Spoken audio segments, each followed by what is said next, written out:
My name is Henry Carter. I am 90 years old, and I lived long enough to recognize that of all sounds, silence is loudest. Once I was a soldier, a man who stood on the front lines, rifle in hand, ready to defend my country.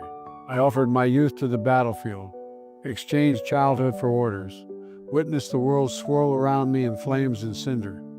I was brave, they said. A hero, they called me. No one warned me that home would be a war too. The warrior was never gone. It tracked me through the streets, slinked into my dreams and whispered into my ears when the world had gone quiet. I was never alone. Not really. The fallen had always had their voices echoing in my head, reminding me of those who would never come home. I tried to live, to pretend the war was over. I married, had a son, built a life, but the dreams did not stop. The screams, the gunfire, the pressure of bodies I moved. They had never left me, and eventually neither did my family. My wife gazed at me with pity, not affection. My son did not respect me. He feared me. I saw it in their eyes, in the way they recoiled from my silence, in the way they tread gingerly where my ghosts dwell. My wife walked out the door one day with a bag of clothes. "I don't know how to love a man who has already left," she said. And so, just like that, I lost my second war.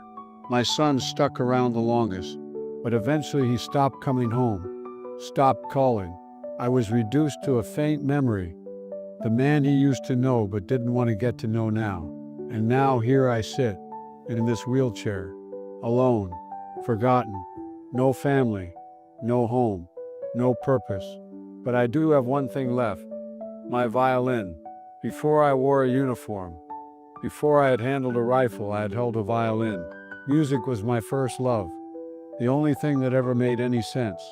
When my mother was alive, she'd sit out on the porch, listening to me practice, closing her eyes as if the notes were transporting her somewhere far away.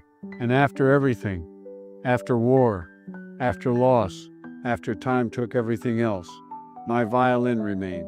Even when my hands shook too much to hold a gun, they held a bow. My strings spoke when my words didn't. So tonight, I will play, not for me, but for the men who didn't come home, the foot soldiers whose names are carved into stone, whose mothers and fathers still wait for footsteps that will never return. I will perform for the voices still heard in the wind, for the ghosts who keep me company until the quiet, because if I stop playing, who's going to remember them? This song is not just music.